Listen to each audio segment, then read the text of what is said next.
Great. So thank you all for coming to today's session, which is understanding more about Scotland's long-term derelict sites.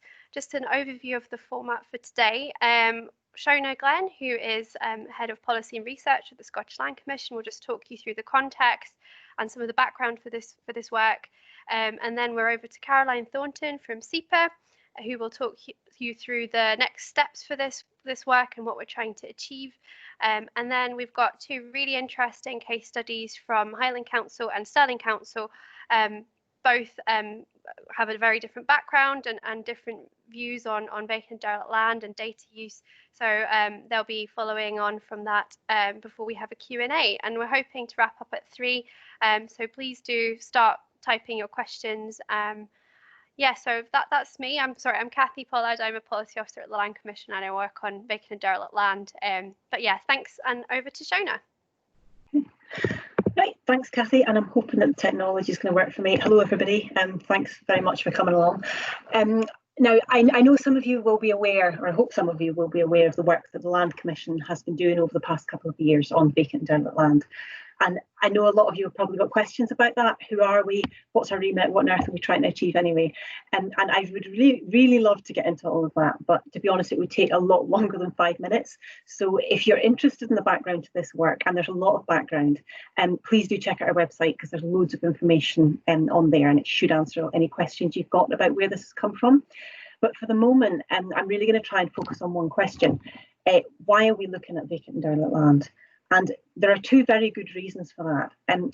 The first one is simply because of the harm it causes. Vacant and derelict sites blight communities, they harm well-being, they limit life chances, and actually there's really good evidence that shows they actually shorten lives. So that's one really good reason. But actually there's an even better reason, and that's about the missed opportunity that they represent. These sites are quite literally a waste of space, and I'm sure everybody would agree with me when I say that I think Scotland, particularly just now, cannot afford to waste anything. So we really think that these sites could be so much more than they are. They could be used for growing food, for generating energy, for helping us to address climate change, providing places for kids to play. They could help us to address health inequalities. They could help us to build new homes, or maybe a really topical one just now. How about outdoor classrooms? I'm quite sure that there's more than one person on the call today who would benefit from getting the kids back to school. You know, really, if you think about it, I don't think there's a single area of public policy in Scotland at the moment where bringing vacant and derelict land back into use wouldn't help us to address. So we really think it's high time that Scotland started tapping into that potential.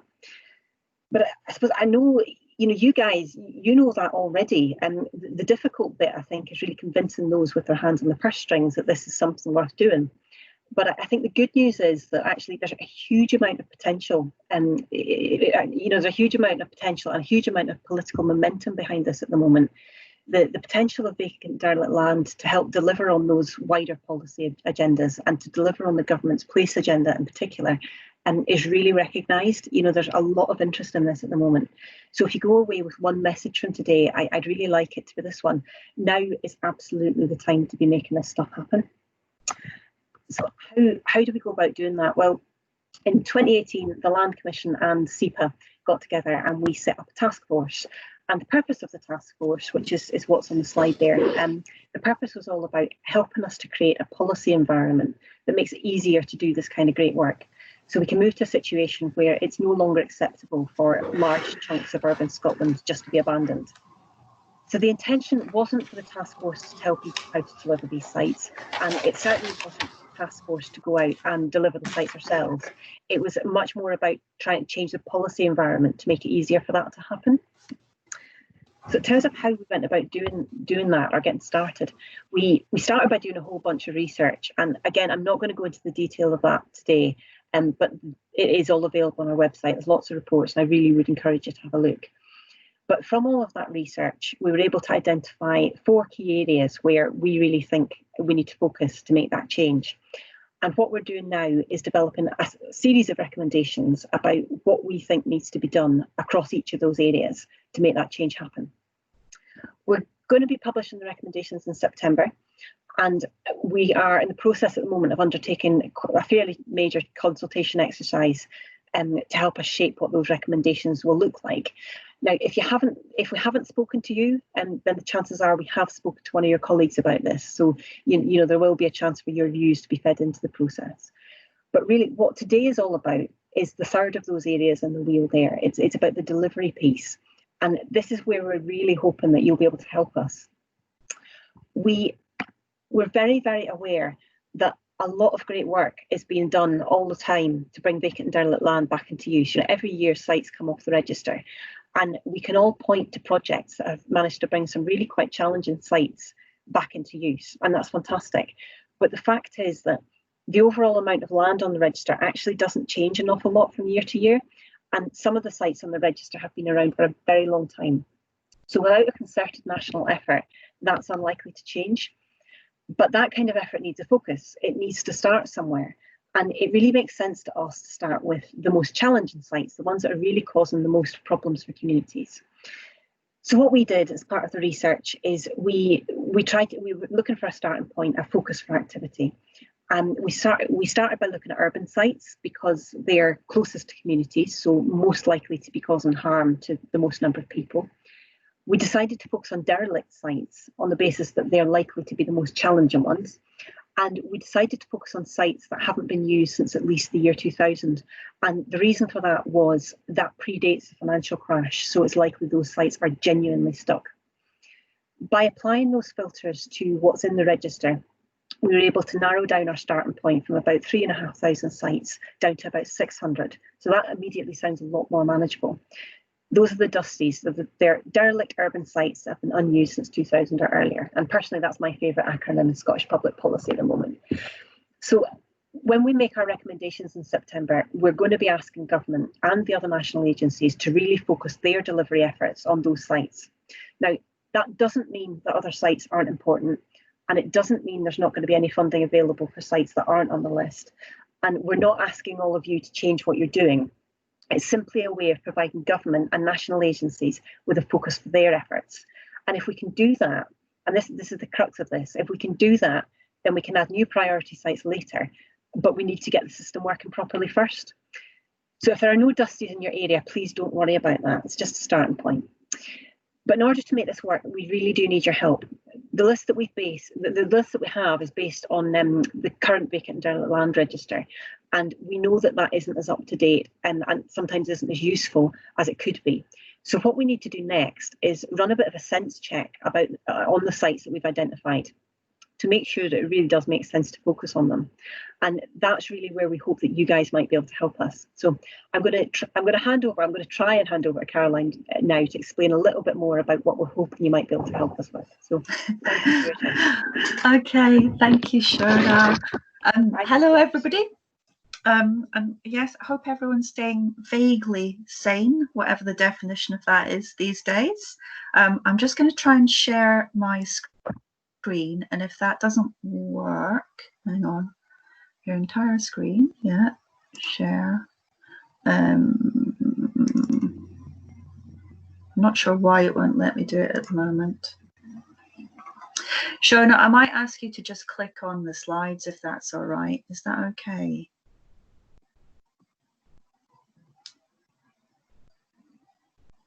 Yeah. Thank you. Okay, and I'll just go back one slide for me for a minute. That's great, thank you. Okay, so yeah, the engagement bit, the bit that Shona was talking about. So hopefully the information that Shona's highlighted has given you some insight into the work that's gone on so far. And it might also give you a sort of vague feel as to the enormity of the undertaking. And a really important part of that relates to engagement. And this aspect is no mean feat, because of course there's such a huge number of organisations and individuals whose expertise and knowledge links either, one way or another to the issue of vacant and derelict land. So the Land Commission have been grafting away at this, making inroads, and what's happening now is SEPA's going to try and help out with this process as we move forward. So could you go to the next slide, please, Shona? So yeah, how are we going to do this? So there's really 3 steps to do with this. yes, I should say the visual, by the way, the picture, I'm sorry, I know it's a really, really, really tenuous excuse just to put a picture of a load of kittens up. But it did slightly remind me of the task in hand. As I say, that the sheer volume of organisations and individuals that have valuable input it's quite unwieldy, and actually trying to capture it all in the same place can be quite challenging. So we did feel like a really good stage. A first stage would be to hold this webinar, and obviously on that, I guess the first thing is to also say a massive thanks for actually showing interest and turning up today. Really appreciate it. So hopefully the information you've seen so far should give an overview of the initiative's progress so far and the travel direction, and also really to act as a bit of a catalyst, no pun intended, to get everybody thinking about this a bit more. So the next step after this webinar is to actually, for SEPA, to contact some of our local authority colleagues directly. This will be happening in the next couple of weeks. And what we want to do is to share the Dusty data that's been collected so far, and to ask you guys a few questions. Underpinning this is the intention to try and keep it short and sweet. We want to keep it simple. The idea is not to make any onerous requests of you, but what we do want to do is to give people the flexibility to add or contribute more information if they're able to, or they want to, or indeed if you've got particular areas of interest or projects where you might have overlapping objectives, or you might identify opportunities for more sort of beneficial collaborative working. So a few of the questions that we're going to send out might be quite open, just to allow you to add as much or as little as you want. And then the third step is that once we hear back from you, SEPA is going to compile this information. And what we'll do is, depending on the nature of it and depending on what we get back, we may get back in touch with you and follow this up on an individual basis, or maybe on, in small meetings afterwards. So could I have the next slide, please, Shona? So yeah, a little bit more on the step 2, the bit that's about to happen, in terms of the Dusty information and the short questionnaire. And there's really sort of 4 things that we want to do with this. So the first is to actually share the information that we currently have on the Dusties in your local authority area. And what we've got is we've actually got a web-based map now that shows all the Dusties, and this is thanks to Central Scotland Green Network Trust, who've done a fantastic piece of work, and they've sort of got all these Dusty locations together and sort of checked the locations, checked the grid references, etc. And I've put them on this internet tool. We'll be providing with everybody with a link to the map, and then this hopefully means that it should be relatively easy to cross-reference with any of your own information, your shapefiles or whatever. The reason Central Scotland Green Network Trust have done this is, sort of brings us on to the next bullet point, is because they've actually started their own linked piece of work on naturalised sites on the Dusty list. And these are sites that they think may be able to be taken off the register due to their naturalised state. Now that's been a collaborative effort with local authority colleagues. The caveat at the moment is that it's entirely desk-based at this stage, and they've used a few sort of clever tools such as Google Earth as well to supplement that. But we wanted to share this information with you, and also to get your thoughts on whether these sites could indeed meet the criteria to be taken off the register, or alternatively, if you were aware of any other good reasons why they aren't or shouldn't be taken off, then we'd like to hear that too. The third thing we'd like to do is to share some ownership information with you on these Dusty sites. And this has been carried out by the Scottish Land Commission on a number of sites where the register sort of shows that ownership's unknown.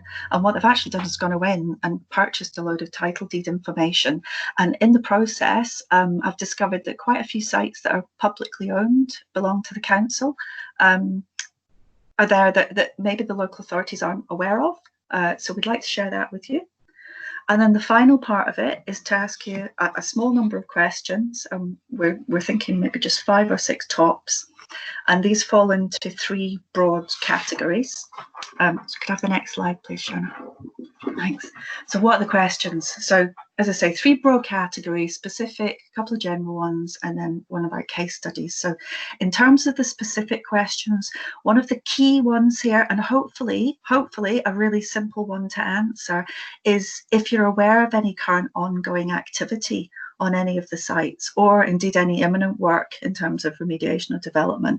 What we've found through the work and the collaboration that we've done so far is that quite a few of the sites that are currently on the register have either, have activity ongoing, have either been developed or are in the process of being developed in some way or remediated. So we'd like to have a look at that and sort of be able to eliminate those sites. The next specific question, as previously mentioned, relates to naturalisation, and we're looking for any sort of thoughts or additional information that might help CSGNT, with that information on naturalised sites. And then a question in relation to the DHR codes, the various sort of codes that go up on the register in relation to things like contamination, but a lot of these codes are very, very broad. So for example, the one for contamination, it could be absolutely anything from giant hogweed to Mr. Burns' nuclear site used to be located there. So it would be really, really useful if you had any additional information that might give us a little bit more insight into those sites. And the last specific question is going to relate to whether any of these sites are part of or located close to an existing regeneration initiative or part of a cluster of sites. Then there's going to be a couple of general questions, and these are really going to relate to getting some insight from you into who in your local authority feeds into the register currently and how is this done. Do you get input to this? Do you get sight of this? How does the current system work for you in the local authority? And we really want to hear your thoughts on how you think the system could be improved. And this sort of relates back to the stuff that Shona was talking about in general, in relation to the recommendations going forward. So we'd like your thoughts on the bigger picture as well. And then the last one is really just about case studies. A really important aspect to this initiative is to raise awareness and to foster a sort of shift in thinking in terms of vacant and derelict land and productive use. But it's also to share inspiring, innovative techniques and solutions to some of the barriers that we do encounter. And as Shona said, we know that there's been a lot of really, really good work going on out there for quite some time. And one of the possibilities on the back of this is that we could potentially build up an information bank of case studies that can then be shared with stakeholders to inspire future projects. So that's really it. That's just an overview of what, the sort of stuff we're going to be asking, what's going to come out to you. And that sort of brings us nicely on to Esther McRae at Highland Council, who's going to talk a little bit about the liaison that they've already had with Scottish Land Commission and give a few examples of what they've been doing up there. Okay, so thank you. Hi there. My name is Esther McRae. I work as Caroline said, at Highland Council. I'm trying to share my screen. I'm not sure if that's working. Is it working? Yeah, everyone can see it? Okay. Yep. So Kathy sent me the list of 589 dusty sites, and there's 48 in Highlands. So this is just the Excel of the information that she sent, and they're color coded. So there's the blue ones are major, the yellow ones are local, and the green ones are community, just based on size. I converted, obviously there's an eastern and a northern, so I converted that to a shape file and was able then to import it onto GIS and have a look and see where exactly every site was. I then just worked through each site and quite a few of the sites were known to us. So I was able to update the information with our reference, and I was also looking to see whether any developers had been interested in the site and had submitted any planning applications. Then some of the sites, as has been noted, are owned by local authorities, so I made a note of which ones according to ArcGIS that we own. And then I was looking to see whether we hold any site investigation information. And you can see out of our 48 sites, we hold quite a lot of site investigation for the sites.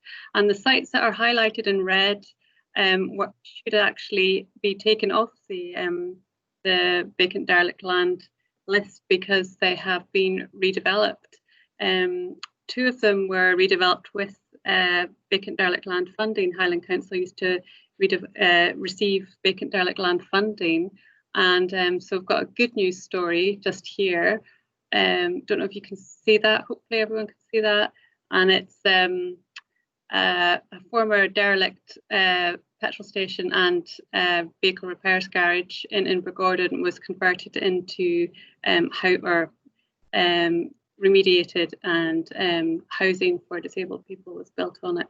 So that was one good news that's come out of vacant and derelict land funding. And there was another site as well that we looked at, investigated with funding from vacant derelict land, and it was for amenity use, and it was found to be fine.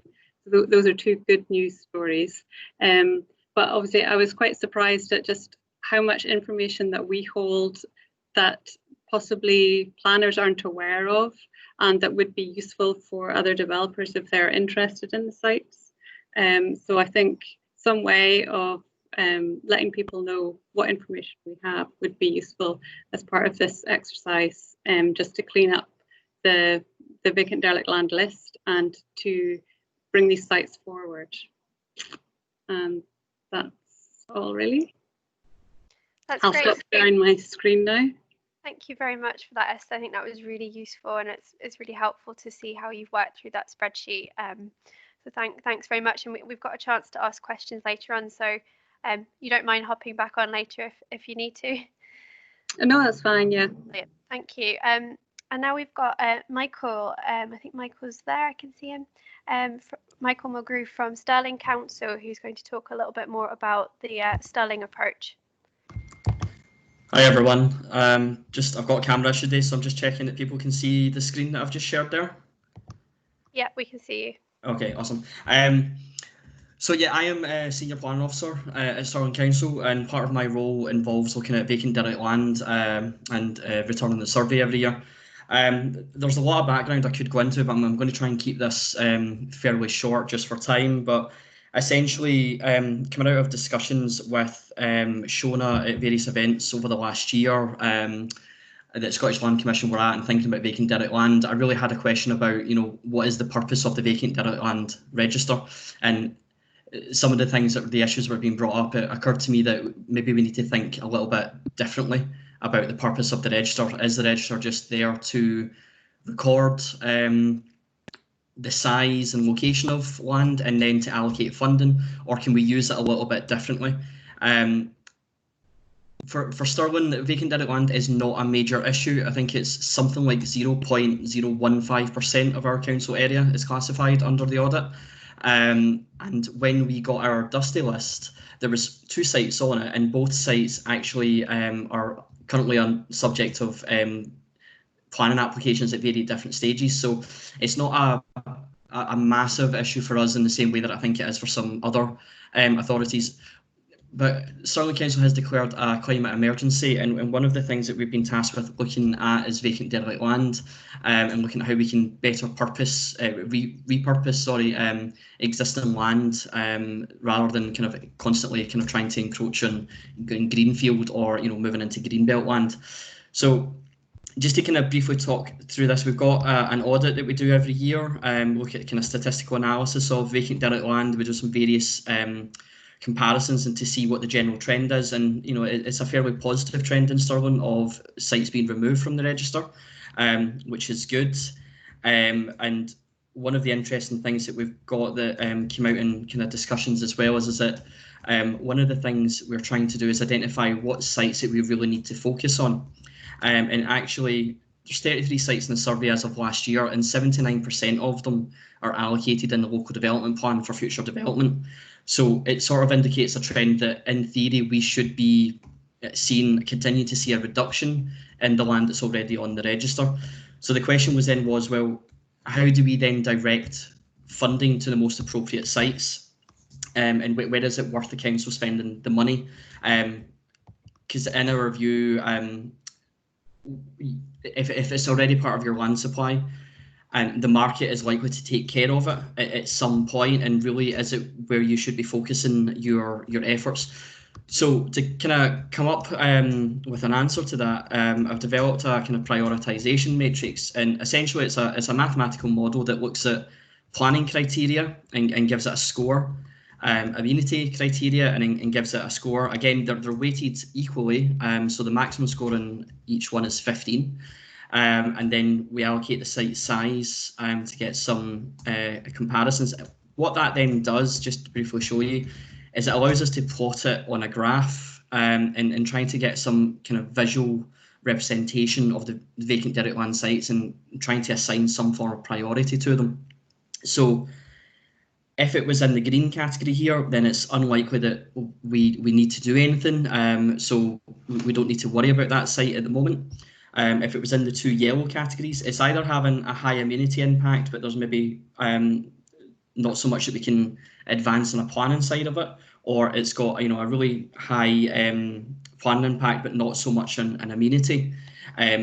Those would be indicators of sites that we should look at, but not as a priority. And then the sites that are in the red area here have got a high impact and amenity, and they've got a kind of high planning status. So they are kind of indicating the sites for where we should potentially be looking to direct investment. And really, what one of the things I was trying to understand is that there's a lot of emphasis on derelict land, as it should be, but in a circumstance where you've got maybe a really large derelict site that is perhaps in the countryside and not really having a massive impact on landscape or neighbourhood amenity, but we've got a kind of really small but significant site in an urban settlement that's having a bigger impact on the nearby properties and just for visual amenity as well. Is that where we're better spending our money, kind of solving that small but more significant site rather than focusing efforts on a large site that does need to be looked at, but maybe not as a priority? So that's really what this was trying to do. The criteria that I've got is really just my own view. It's the model will continue to work, and the criteria can be shifted around. This is just criteria that we've come up with internally and that we were happy with. And essentially, the lower the score, the less of an issue it is. So, for example, here, when we're looking at the planning status of a site, if it's an allocation in the development plan and there's some form of planning consent, we give that a score of 1 because planning's already had a high level involvement in that and there's not much more we can do on that criteria. But if it was not allocated in the plan and it doesn't have any planning consent, we give that a higher risk score because it's not a site that's already within the sights of us maybe as planners to try and get out of the vacant derelict land. That only gives us kind of half the information though, because it's basically based on, as you see there, a grading system and yes/no criteria that's easily kind of answerable. But what we felt that we need to do next is to have a qualitative consideration and kind of maybe have a deeper look and try and identify actions for every vacant derelict land site, and then to try and almost do like a second sift of the sites that were marked as red from the mathematical model. What then do we else know about the site? So, for example, this one, Killearn Hospital, when I first ran this, it came out as a very high red and indicated that we should really be doing something about it and we should be doing something about it now. But actually, I was aware that there was already discussions ongoing about development of that site, and we actually now have a planning application. So the point of this qualitative consideration was to try and capture some of that general knowledge that the mathematical model can't capture, to then try and weed out what we should be doing next. And in this case, it was simply that a plan application is expected shortly, and we're working with them to overcome the viability concerns as a result of contamination on that site. So it's a very high score, but actually we don't need to spend any significant amount of time or money as an authority trying to get that site ready for the market. So hopefully I cantered through that fairly quickly. So hopefully that was clear, but I'm happy to take questions on that. and I'll just pass back to you, Catherine, if that's okay. That's great. Thank you very much. That was really interesting. Can I ask Shona and Caroline to come back on, please, and start thinking about your questions. We've actually just popped a poll on the side in the chat function, if you can see that. So start filling that out as well. We've had a common question in regards to the current situation and working. You know, the current working conditions might not be ideal to access electronic mapping system and records. Is there any advice that you can give? And maybe Esther would like to come in at this point as well. Do you want me to start? Do you want me to start with that, Kathy, and I'll maybe hand over to Esther if she wants to come in. I think we recognise that now is a really difficult time, but I suppose the message we're giving to people is any help that you can give just now is gratefully received.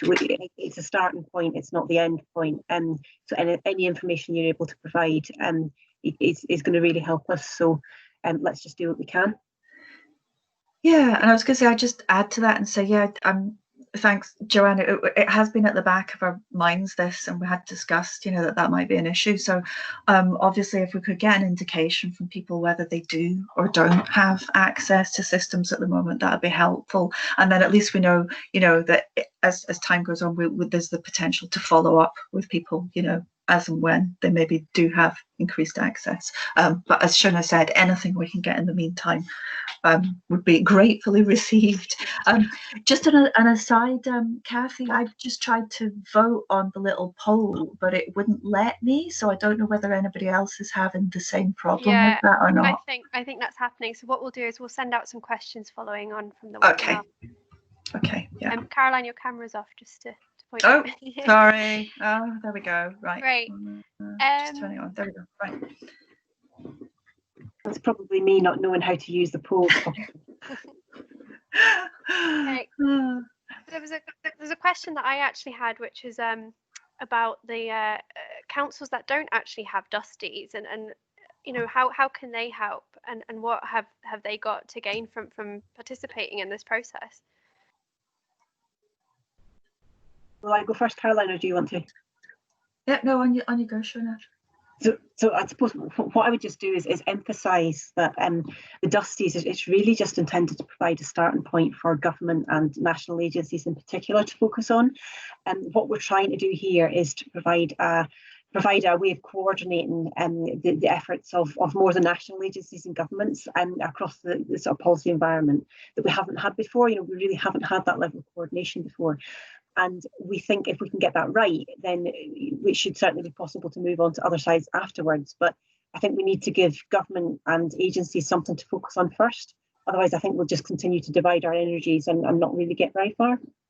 Is there anything you want to add to that, Caroline? Yeah, just to say, you know, obviously we're sort of some of the questions we're asking are specific questions around the Dusties, but we also want to hear, you know, sort of more general thoughts and views from you guys on, you know, how the system works at the moment. I think it's just really helpful because I'm very aware from my work in contaminated land even that, you know, sort of different local authorities have different ways of engaging internally as well, and it's often really, really useful just to hear how you input into the vacant and derelict land register at the moment, who, you know, who's involved in that or who isn't, and also the bit about the case studies as well. Like I say, I sort of have this sort of vision that, you know, we can build up this sort of bank of quite inspiring, quite innovative examples that people can go to look for inspiration, and developers can go to, you know, when they're actually sort of considering developing a site.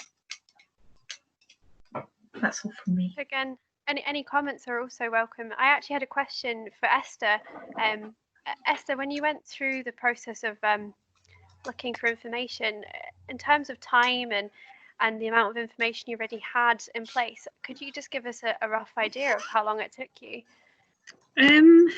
Just about a day, really. It wasn't that intensive to go through everything. In terms of just picking up on Caroline's point, building up a bank of good news stories, I don't know, anytime that I have been in touch with our regeneration people, and they just kind of sigh. And in terms of our housing people as well, when they're trying to get their affordable housing built, and then we say, oh, there was a garage there or something, and then the costs do tend to spiral for them. So I don't know how much. Yeah, I mean, yeah, it's good that the sites are developed, but it could be quite a painful discussion that they come back with. Yeah, and I totally get that. And I think it's something that needs to gain a bit of momentum. But I think in particular, I mean, I know of a couple of sites anyway where there's just been a little bit of that sort of thinking outside the box stuff going on, and they're maybe not traditional uses or sort of end uses, and I think that's part of this. Isn't it? It's that sort of changing what people think of as productive use, and if we can at least get one or two examples of that, hopefully it'll start that people thinking about it a bit more. Yeah, I think, Caroline, you've hit the nail on the head, really. It is about just widening what we think of as productive use. It doesn't need to be a building. It could be an allotment, or even just green space to provide communities with space to exercise, which we've all seen how important that is just now. And I think if we can get policymakers and as I say, the people with their hands on the purse strings, if we can get them thinking like that, and I think we can do something really great. We've just had a comment through saying that it took more than a morning to go through on GIS, but it's important in terms of confirming cross-reference with other council services, and I think that cross council collaboration will also be quite important. And perhaps again, Michael or Esther, if they'd like to reflect on that as well, but I just wanted to read that out.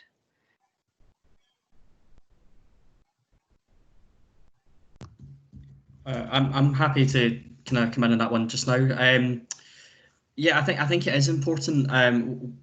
Part of the work that we're doing through the kind of climate change emergency kind of working group that we've got is to try and develop a kind of council-wide strategy, and one of the end points is to have a kind of council strategy for vacant derelict land, so that we're kind of all singing from the same hymn sheet. Our environmental health team have got some really great data that we're not always aware of in the planning policy side, and it's maybe not until a development management officer is kind of assessing that site and a consultation is issued to them that we get the details of exactly what's wrong with that site. So I think we in planning policy maybe we need to do a little bit better job of that, but this is where we are. This is the first stage. It's identifying what we should do next and how to go about it. So I think those discussions are still to be had, but it's important that we do have them, because you can't ignore some really important, pertinent data that another department has, especially when it can be of fundamental use to you. For example, if a site turns out that it's so badly contaminated that the costs of mitigating it are so high that it's never going to be developed, is it worth our while doing that for the development industry and providing a developable platform to get the site moving, or are we better trying to find some other use, that innovative end use that you were talking about, and having another use? Is it better just left as undeveloped, open space, or does it have biodiversity value that we just leave it the way that it is and let it grow to a kind of wildflower meadow, for example? So I think those are important conversations that need to be had. Yeah, I think that's something that's being reflected in the chat actually at the moment. There's a comment about the work of CSG&T being important. Long-standing derelict sites are often provide much needed wild space within urban environments. We've had a question. Oh, it's moving quite quickly. Great. Do the Land Commission have links to the £1 billion challenge set out by the Scottish Wildlife Trust? Can this help promote the funding of other uses? I'll maybe come in on that one, Cathy. Yes and yes, I think is the short answer. We did work with Scottish Wildlife Trust to make sure that vacant and derelict land, if you look at their report, you'll see that vacant and derelict land is reflected in what they've said in the report, and the sites that they're talking about, and they put a number of sites on there, and comes directly from the Dusty list. So I know CSG&T worked with them to make sure that those two things were aligning. So yeah, the short answer to that is absolutely yes. I'm just looking at the chat there as well and seeing a lot of discussion about the need for this broader definition of productivity, which is great to see that there seems to be a lot of agreement on that. Be really great. I mean, in a normal situation, we would be looking for feedback, I suppose. But I'm keen to see if sorry, we've lost you there, Shona. Oh, can you hear me? Yeah. Just keen to get feedback from people on whether they think this is a useful thing to be doing, and to try and get this national focus on the vacant and derelict sites, and to try to bring a much more coordinated effort from the national agencies. Well, while you're all typing away, there's another question that's come in from in regards to contaminated land. I think this is one for Caroline. Is there additional information out there on contaminated land that is not sensitive and improves on the current vague category 1, 2 or 3 derelict characteristics values currently recorded? Yeah, and that's one I can see Mike's just responded there as well, and that is absolutely, that's one of the things that we're aware of, is these codes are really, really broad, and I think, yeah, I think there is additional information that isn't necessarily too sensitive, you know, to share publicly, that would be helpful in those respects. Like I say, you know, there's things at the moment, contamination could be giant hogweed, you know, which, you know, it's just yeah, either that or you could have chromium, or you could have absolutely anything. So I'm sure there are I'm sure we could actually share more than we do at the moment, but obviously that's one to put back to the contaminated land offices and the local authorities as well. There's a question that's come in asking whether we're looking to create a publicly available accessible shapefile database based on VDL. Come in on that one, Kathy. Yes, so I mentioned the recommendations we're going to be making to government, and one of the recommendations we will be making to government is that we create a publicly accessible map-based database of all of the vacant and derelict land sites. And obviously that's something we don't have direct control over, so it'll take a little while. But as a kind of interim step, what we're proposing to do, that the Land Commission, that is, what we're proposing to do, in fact we're halfway there, as a result of work that we're doing with CSG&T, is to actually put out a map of the dusty sites. So that's just an interim step until hopefully we do get this kind of national map-based portal. So yes. I can also see a question coming up there about whether Land Commission intends to provide an approach to quantify the benefits of other productive uses. Yes, watch this space. We're about to publish something within the next couple of weeks. I was going to say, there's a question from Sarah. Hello, Sarah, which I can maybe answer.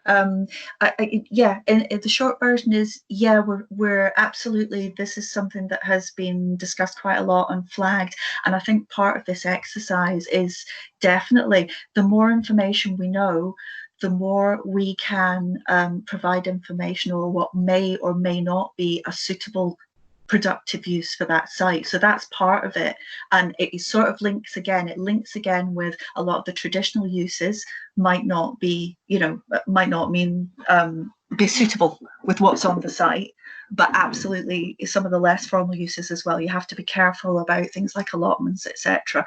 But I think the key here is to make sure that we have all that information in one place, so that there is some form of indication of what may or may not be possible or advisable on that site.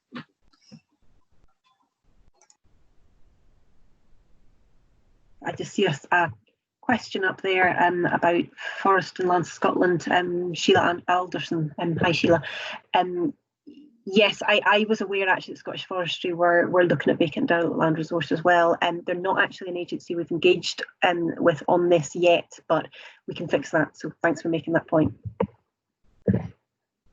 And there's a question, I don't know if that's one you want to handle, Caroline. How do we avoid publicly available information on these sites becoming a contaminated land register by proxy? That's probably about presentation, isn't it? It is, yeah, I think so, and I think it is. I mean, the whole idea about this is about transparency, and I'm aware of the fact, that historically there's been a possible, sort of blight issue to do with land contamination, but I'd hope that as long as the correct sort of information and the caveats about the information that is there, and it being very clear, where that information has come from, that we shouldn't fall into that trap. Hopefully, this is about transparency. I'm just going to add to that actually, because I can see some comments there about the mapping work that CSG&T have done, which I think is fantastic. And yes, I can see there's a comment there, and the existing vacant derelict land register is already available at Spatial Hub. Yes, it is, but not many people know about it. And I think that's the point we're trying to make, is that it's all right if you know where to look, the information or some of the information is there, but actually you really do need to know where to look. I don't know if we've got any other questions coming in from people.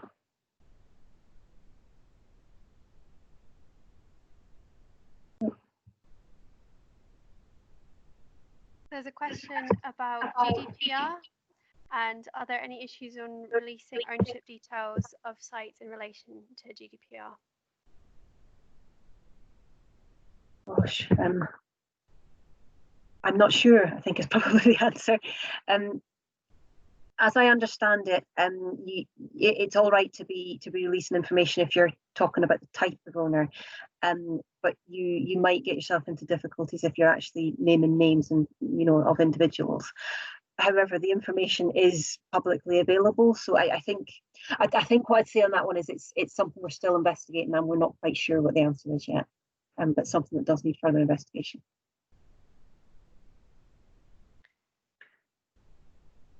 We've gotten some more questions. Oh, the polls. I tried again with the poll, but I'll leave it now. We'll just send it out later on. It might just be worth talking about the next steps for the draft recommendations and when they might be published. Yeah, okay. Do you want to say something about that, Kathy? Yes, please.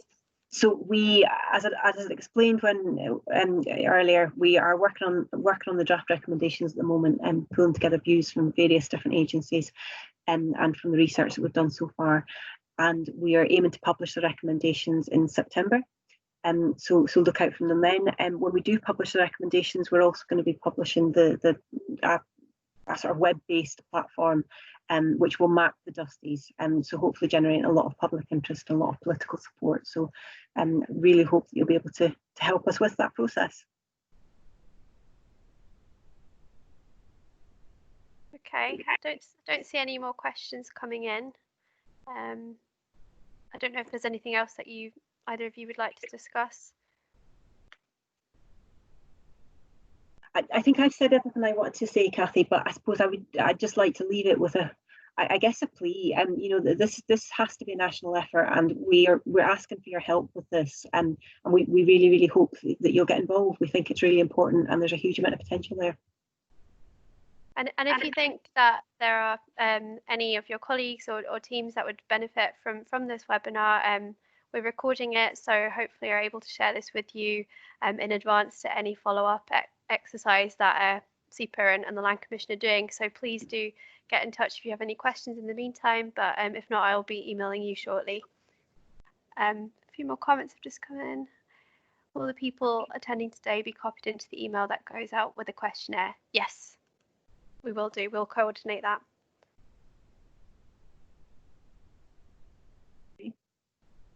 I Okay. think that's probably our cue to wrap up then, Kathy. Yeah, I think so. Well, thank you very much. A couple more comments. Oh, we're all coming in. Right, now. Sorry. I spoke too soon. What more is the hunch? Examples. Maybe I'll just explain, and the good examples is a really important thing actually, and maybe I'll just explain where we're going. One of the things we want to publish alongside the list of recommendations when we get there in September is as I say, this map of sites, and what we want to use, or part of what we want to use that map for, is to highlight these really good examples of projects that have happened already. So if you do have examples, when you get the list and you look through it and you can think of good examples, please do let us know. I see Grant McFarlane's got a comment there. What's that saying? why Dusty's have not been redeveloped. I think multiple reasons, and I think it's something where that is something where we do still need to have a better understanding. But in some cases it's contamination, in some cases it's that they're in poor market areas where there's not a lot of market demand. It could, in some cases actually, it's simply that the owners have kind of forgotten about them, to be honest. When we first published the first bit of research we did as a part of this project, a couple of months later, an approach was made about one of the sites that we highlighted, and it was a public utility. I won't tell you who, and they'd simply forgotten about it. It's not their priority. So I think the more attention we can bring to this, the better, because there probably are sites out there that could be brought back into use if people just start thinking a bit more widely about it.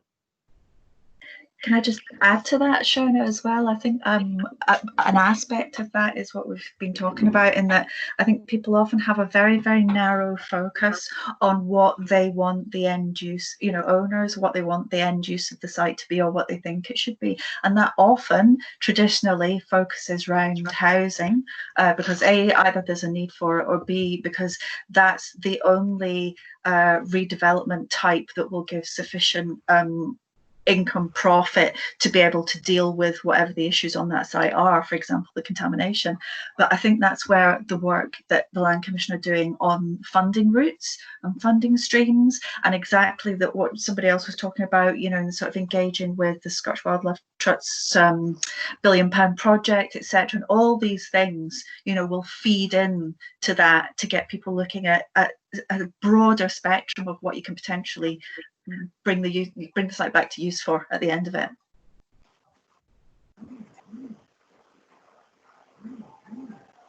Comments coming in. Yeah, actually, I'll come in on that. Actually, I see a comment from Neil Sterling. Sites in areas of deprivation should be the priority, as market forces are less likely to bring those back into use. Absolutely, Neil. Yes, and I think one of the benefits, I hope, of the approach we're trying to take is to start directing, for the public sector to really be able to take a much more proactive approach, and start directing the market and helping the market to go to areas of the country where they just wouldn't go if we just leave things to market forces. So yeah, absolutely, totally agree with your point there. And sticky owners, I love that phrase. Can sticky owners be brought out or land repossessed on a justification of deprivation and poor health? I wouldn't want to get into talking about land repossession, because I could get in trouble if I start going there, I think. But what I would say is that the recommendations, when we make the recommendations, we do intend to include in the recommendations that there's a need to look at more innovative land assembly mechanisms, including things like compulsory sales orders. So if anybody's interested, the Land Commission has already published proposals for compulsory sales orders. So yes, that kind of thing.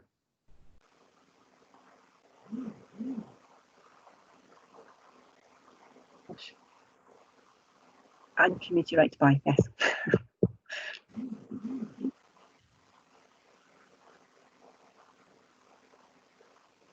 There's a lot of comments coming in there, but I was just wondering, maybe Michael made a comment just based on that. Perhaps Michael, you'd like to just join in for a few minutes and just add your view. Yeah, sure. It was just picking up on that point about kind of prioritising areas of deprivation where market forces aren't they aren't likely to be kind of looking. I think that is really key for planning. When we back in 2010, we were looking at the first iteration of the local development plan. It was quite clear we wanted to prioritise brownfield land. We had a lot of vacant derelict land on the register at that time, and we actively tried to allocate as much of that land as possible for development. And I think that's reflected in the current vacant derelict land figures that I discussed earlier on, where the majority of the sites that are on our register have got an end use already identified. We're just sort of waiting for those sites to be developed. But it was a very conscious decision to try and allocate vacant derelict land sites in those areas of deprivation and urban areas in general, rather than trying to accommodate our housing needs elsewhere in the authority. So having that understanding of what vacant derelict land does to communities and how development can sort of address many of those related issues helped actually inform our spatial strategy. And I'm not saying that other authorities don't do that, but we've just tried to be very clear with that link in our plan. Caroline, you've raised your hand. Did you want to come in? I have, yeah. It was just to address Sharon had put a comment up there, just saying, as well as good examples, it'd be good to know that there's recognition of some of the challenges of some sites, e.g. flood areas, contamination, cost of demolition, etc. Absolutely, yes. And these are some of the classic barriers to what are considered to be traditional development routes for these sites. So a big part of this, again, is looking at this sort of shift in thinking on what constitutes productive use. There's been a lot of discussion in SEPA particularly, and with Central Scotland Green Network Trust and with various other organisations about green end uses, naturalisation, carbon capture, and all of these things as well can serve to address flood issues as well. So, you know, you may have a site that because of the contamination, it's not suitable for, you know, allotments or a play park, but what it might be suitable for is to, you know, sort of grow trees on, to let naturalize, or to provide some other form of green space that actually helps in terms of carbon capture and addressing any sort of flooding issues. So it is about that sort of thinking about, it's about the right use for the right site and being a bit more canny and a bit more innovative in terms of that. There's a question that's just come in for Michael again. Michael, it's moved again. Is end use the same as old foot use? Has this been dropped by Scottish Government? I think that may just be my terminology. The future use code, I think there is that code still in the Vacant Direct Land audit, the Vacant Direct Land register. But when I do the audit, I try and do it similar to the House and Land audit, and I try to identify, even though we might not have a future use in mind for that site at the minute, I try and highlight the potential acceptable future uses on that site. So I don't know if maybe I've just used a wrong term there and accidentally confused the situation.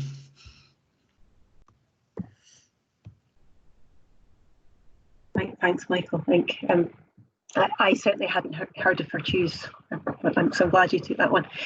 I was actually going to come back to the comment that I see Gareth has made for a little bit further up about just agreeing that private owners' aspirations are a major hurdle, and this is something that we've heard quite a lot. And if the polls were working, I would put in a poll, but maybe I can just ask the question: do others agree with what Gareth has just said, and that private owners' aspirations can be a major hurdle? And perhaps if you do, just use the chat to say yes. It would be quite interesting to get a bit of a sense from people. Oh, well, there you go.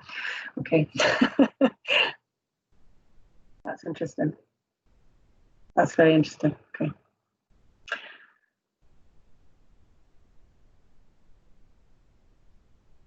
Yeah, they're coming in quite thick and fast now. Okay, conscious of time, Kathy, do you think, are the questions still coming in, or should we try and wrap it up there? Oh. I think there's one question that's come in. Okay. Oh. North Ayrshire, for the most part, is third tier area in terms of development. The monetary aspiration of private owners will never likely be met. We have major sites that are dear, and it is difficult to see how these could ever be remediated. Yeah, for me, I'm finding this fascinating. The speed and the number of those responses just there indicates that this really is an issue, and that's fascinating given a conversation I had with somebody in Scottish Government the other day. So this is really useful evidence for us to make this case that something needs to be done. Great. Yeah, I think we're probably. Yeah, I mean it's gone 3 o'clock, but obviously really delighted with all your questions and comments, and please do keep on having these conversations and get in touch with us, and obviously when Caroline approaches you for the engagement work, please do keep discussing these things, and we look forward to hearing from you. But in the meantime, just a big thank you to all of you for dialing in, and thanks for bearing with us with this technology platform. I think it's worked fairly well. So thanks again for participating, and to Michael and to Esther as well for presenting. Thank you very much, everybody, for coming. And Caroline will be in touch with further information, and we'll also be sending out a few questions for your feedback. But thanks very much for your time. I will. Thanks, guys.